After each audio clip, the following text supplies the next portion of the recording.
இல்லை short term contracts எல்லாம் குறைச்சி கொஞ்சம் கொஞ்சமாக குறைச்சிட்டு லாங் டேர்ம் கான்ட்ராக்ட்ஸ்க்கு இந்த மாதிரி பீக் அவர் மேனேஜ்மெண்ட் இந்த பம்ப்டு ஸ்டோரேஜ் வெளியில் இப்போ ஆந்திராவில் ஒரு சில பிளான்ட் இருக்கும், இல்லை வேறு ஒடிசாவில் ஒரு சில பிளான்ட் இருக்கும், அவங்ககிட்டருந்து நம்ம மொத்தமாக வாங்குறதுக்கான வேலைகள் நடந்துகிட்ருக்கு. ஒரு சில வாரங்களில் ஒரு சில மாதங்களில் அதற்கு எங்கெங்கே வாங்குகிறோம் நமக்கு சொல்லியிருக்கிறோம். அதன் மூலமாக நம்ம அதை பேலன்ஸ் பண்ணுற போகிறோம். இந்த மார்க்கெட் பர்ச்சேஸ் ஷார்ட் டேர்ம் கான்ட்ராக்ட்ஸை நம்ம வந்து குறைக்கிறதுக்கான வேலைகளை துவங்கியிருக்கிறோம். இல்லை நீங்கள் அந்த மாதம் ஒரு முறைக்கு தான் இருக்கிற இதிலே போய் நம்ம அசஸ்மெண்ட் பண்ண முடியல. இருக்கிற இடத்துலையே ஒருத்தர் வந்து 10 வேலையை செஞ்சிட்ருக்காங்க. நம்ம அசஸரே வந்து பார்த்திங்கன்னா இன்னும் 1000 பேர்கிட்ட தான் அசஸர்ஸ் இருக்காங்க. இன்னும் 4000 5000 பேர் அசஸர் தேவைப்படுறாங்க.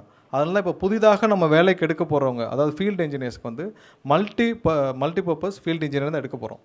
அவர்கள் அசஸ்மெண்ட்டையும் சேர்த்து பண்ணுவாங்க. ஏன்னா நம்ம அசஸர்ஸும் தனியாக எடுத்துகிட்டு பின்னாடி பாலிசி மாறிச்சுன்னா அவர்கள் என்ன செய்யறதுன்னு தெரியாமல் இருக்கக்கூடாது தான் மல்டிபர்பஸ் ஃபீல்டு இன்ஜினியராக நம்ம வந்து 12,500 பேர் நம்ம எடுக்க போகிறோம்ல, அவங்க அசஸ்மெண்ட்டையும் சேர்த்து செய்வார்கள்.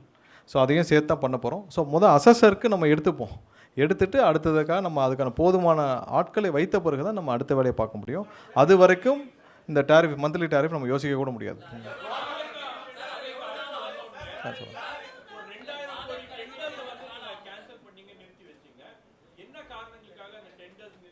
அதாவது பழைய டெண்டர்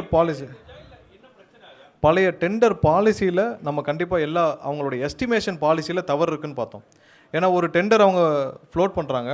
அந்த டெண்டரில் வந்து இப்போ நம்ம ஒரு டிரான்ஸ்ஃபார்மர் கொள்முதல் இல்லை கண்டக்டர் கொள்முதலுக்கு எஸ்டிமேஷன் போடுறாங்க. ஸோ அந்த ப்ராடக்ட் எஸ்டிமேஷன் எப்படி போடுறீங்கன்றதான் நம்மளுடைய கொஸ்டின். ஃபஸ்ட்டு ப்ராடக்ட் எஸ்டிமேஷன் எப்படி போடுறோம்? நீங்கள் பழைய பிஓ, அதாவது பழைய பிஓ இல்லாட்டி அதர் ஸ்டேட் ரேட்டு, ஸோ இதை வச்சு நம்ம ஒரு எஸ்டிமேஷன் டிஃபைன் பண்ணுறதே தப்பு. இப்போ நம்ம இவங்க 13 லட்ச ரூபாய்க்கு டிஃபைன் பண்ணி ஒரு டிரான்ஸ்ஃபார்மருக்கு ஃப்ளோட் பண்ணியிருக்காங்க. இப்போ கேரளா இதை பார்த்து எடுத்தால் என்ன ஆகும்? கேரளா வந்து நாங்கள் தமிழ்நாடு இப்போ பிஓவை பார்த்து எடுத்தேன்னு சொன்ன மாதிரி இருக்குது. ஸோ அந்த பாலிசியே தப்பு. அதனால் என்ன பண்ணோன்னா, நம்ம வந்து 3 செப்பரேட் கமிட்டி அமைச்சிருக்கோம். நம்ம அந்த கடந்த ஒரு மாதத்தில் அந்த 3 செப்பரேட் கமிட்டி வந்து தனித்தனியாக மார்க்கெட் ரேட் அசஸ்மெண்ட்டு, மார்க்கெட்டில் ஏன்னா எல்லா ப்ராடக்ட்டும் நீங்கள் போனீங்கன்னா ஆன்லைனில் மார்க்கெட்டில் இருக்குது. அந்த மார்க்கெட் ரேட்டில் ப்ரைவேட் பிளேயருடைய அசஸ்மெண்ட் பண்ணுறோம். அது இல்லாமல் ஒரு மேனுஃபேக்சரர் அசஸ்மெண்ட், இப்போ நீங்கள் ஒரு டிரான்ஸ்ஃபார்மருக்கு எவ்வளோ அலுமினியம் தேவை, எவ்வளோ கார்பர் தேவை, அது ஒரு மேனுஃபேக்சராக நம்ம ஒரு அசஸ்மெண்ட் பண்ணுறோம். அது இல்லாமல் நீங்கள் அதர் ஸ்டேட்டு மற்ற பிஓ எல்லாம் 3 பேரும் சேர்ந்து தனித்தனியாக அவங்க ப்ரொப்போசலை போர்டில் வச்சு அவர்கள் இதில் குறைவான என்ன கரெக்டான ரேட்டோ அதை தான் நம்ம ரேட் ஃபிக்ஸிங்க்கு எஸ்டிமேஷன், அதாவது ஒரு டெண்டருடைய அந்த ரேட்டு எஸ்டிமேஷனுக்கான நம்ம ப்ராசஸை கம்ப்ளீட்டாக மாற்றிருக்கிறோம். அதனால் பழைய டெண்டர்ஸ் பெண்டிங்கில் இருந்த எல்லா டெண்டர்ஸையும் நிறுத்தி வைத்துட்டு அவங்க எந்த டெண்டரும் நிறுத்தலை, எஸ்டிமேஷனை இந்த 3 கமிட்டி மூலமாக எஸ்டிமேட் பண்ணி ஃப்ளோட் பண்ண சொல்லியிருக்கோம். இனிமேலேருந்து டெண்டர் ஃப்ளோட்டாக ஆரம்பிச்சிடும். இந்த 3 கமிட்டி மூலமாக எஸ்டிமேஷன் ஃபிக்ஸ் பண்ணி அதன் மூலமாக பஃபர் வச்சுருந்தாங்களே 30% 40%. ஸோ அதெல்லாம் எஸ்டிமேஷன் தானே ப்ராப்ளம். நீங்கள் டிரான்ஸ்ஃபார்மரை 13 லட்ச ரூபாய் கோட் பண்ணுறோம்னா 40% பஃபர். ஸோ அந்த பஃபர் இல்லாமல் 3 கமிட்டி மூலமாக தெளிவாக திட்டமிட்டு அந்த ரெவன்யூ வெளியில் யாருக்கும் போகாமல் நிறுவனத்துக்குள்ளே இருக்குமாறு டெண்டர்களுடைய எஸ்டிமேஷன் பாலிசி மாற்றுறதுக்காக அனைத்து டெண்டர்லையும் ஸ்டாப் பண்ணிவிட்டு புதிதாக இந்த வாரத்தில் எல்லா டெண்டர்களும் புது டீம் மூலம் புது எஸ்டிமேஷன் பாலிசியோட புதிதாக டெண்டர்லாம் ஃப்ளோட் பண்ணப்படும். எந்த டெண்டர் நிறுத்தி வைக்கப்படல. ஏன்னா இல்லை, அதனால தான் வந்து நம்ம ஒரு கவர்மெண்ட் ஆஃபீஸர்ஸ்க்கு மட்டும்தான் அந்த ஸ்மார்ட் மீட்டர்ஸ் நம்ம போகிறோம். மற்றபடி யோசிச்சுட்டு தான் சொல்லுவோம். அதுதான் சொன்னேன், நம்ம அசஸர்ஸ் இல்லை, அசஸ்மெண்ட்டுக்கு நம்ம போதுமான ஆட்கள் இல்லை.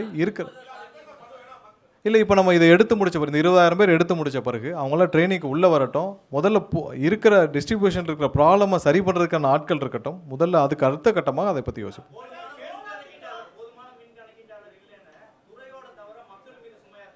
இல்லை, அதை ஒத்துக்கிட்டு தானே ஆகணும். நம்ம போதுமான ஆட்கள் இல்லை, நம்ம ஒத்துக்கிட்டு தானே ஆகணும். நம்ம ஒத்துக்கலாமல் நம்ம தவறான தகவல் நாங்கள் கொடுக்க முடியாது. அதை சரி செய்கிறதுக்கான வேலைகள் தான் இப்போ செஞ்சுருக்கோம். இது வரைக்கும் அசஸர் எடுக்காமல் ஏன் வச்சுருந்தாங்கன்னு நம்ம முந்தைய ஆட்சி காலத்தில் அவர்களுக்கான அதில் சிந்தனையும் இல்லை, இதை எப்படி செய்யணும்னு தெரியல. ஆனால் அவங்களோட தேர்தல் அறிக்கையில் மட்டும் வேகமாக கொடுத்துட்டாங்க. அப்போ நீங்கள் அதை எப்படி சரி பண்ண போகிறீங்கன்னா அதுக்கு தான் நம்ம வந்து மல்டிபர்பஸ் அசஸராக 12,500 பேர் ஒரே அந்த ஆண்டுக்குள்ளே எடுக்க போகிறோம். அவங்க அசஸ்மெண்ட்டையும் சேர்த்து பண்ணுவாங்க. வர்ற இந்த ஆண்டுகளுக்குள்ளே எடுத்து முடிக்கிறதுக்கான வேலைகளை தான் நம்ம துவக்கி இருக்கிறோம். டிஎன்பிஎஸ்சி வழியாக நேர்மையாக நியாயமாக தெளிவாக டிரான்ஸ்பரண்ட்டாக இப்போ எப்படி நேற்று நியமனம் நடந்தது 401 பேர், அதே மாதிரி எந்த ஒளிவு மறைவு இல்லாமல் நியமிக்கப்படுவார்.